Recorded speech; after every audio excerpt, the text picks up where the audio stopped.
বোদাই নদীর পাড়ে ভাঙন ছিল এবং রাস্তায় যাতায়াত সমস্যা হচ্ছিল। কি বলবেন, এখন বাঁধ তৈরি হচ্ছে? একদম এখন খুব ভালোভাবে কাজ হচ্ছে। আগে আমরা খুব আতঙ্কে ছিলাম, এদিকে পারাপার করতে আমাদের ভয় লাগতো, কারণ আগে রাস্তাটা খুব ছোট ছিল। তো তারপরে হঠাৎ করে মাঝখানটা এখানটা ছেড়ে পড়ে গিয়েছিল। তো এখন কাজ হচ্ছে, খুব ভালো কাজ হচ্ছে। রাজ্য সরকারকে অসংখ্য অসংখ্য আমরা ধন্যবাদ জানাই। আগে আতঙ্ক মানে খুবই আতঙ্ক ছিল, এখানের মানুষজন এদিকে যাতায়াত যখন করা হতো তখন হঠাৎ করে মানে বুঝতে পারা যেত না যে রাস্তায় এইভাবে খাদ আছে এই দিকটা। তো এখন মানে খুব ভালো কাজ হচ্ছে এবং ভালো কাজ হয়েছে একদম। ওনাদেরকে অসংখ্য অসংখ্য আমাদের গ্রামবাসীর তরফ থেকে ধন্যবাদ জানানো হচ্ছে। আপনার নাম? আমার নাম ছোট্টু ঘোষ।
কোন দপ্তর থেকে হচ্ছে, কত টাকা প্রজেক্ট, কিভাবে কাজ হচ্ছে?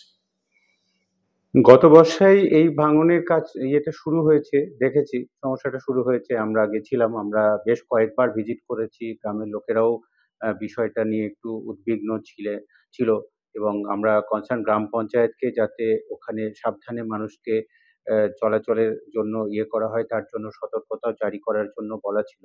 তারপরে দীর্ঘ প্রচেষ্টার পর অবশেষে আহ ইরিগেশন এবং ওয়াটারওয়েজ ডিপার্টমেন্ট থেকে একটা আমরা বরাদ্দ পেয়েছি।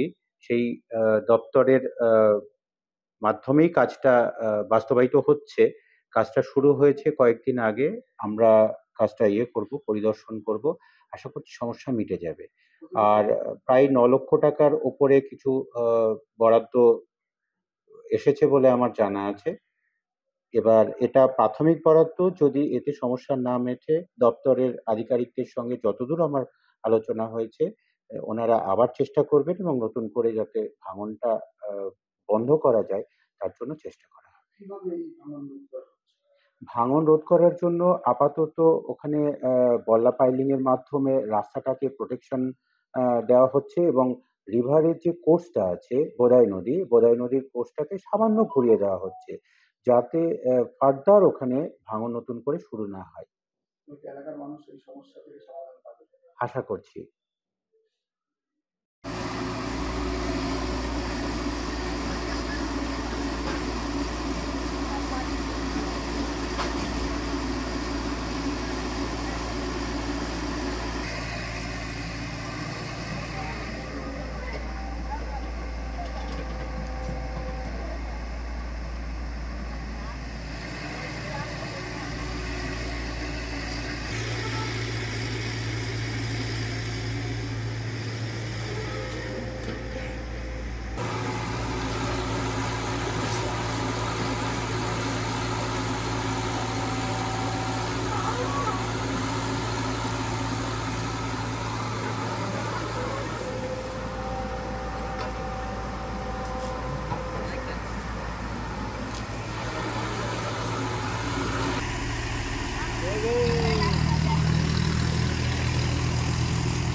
Shyam steel flexi strong TMT बार, ये स्ट्रॉन्ग के साथ फ्लेक्सिबल भी है। आपदा मुसीबत कोई भी आए, ये घर को अटूट बनाए। जब TMT फ्लेक्सी स्ट्रॉन्ग तो घर रहे हमेशा के लिए स्ट्रॉन्ग।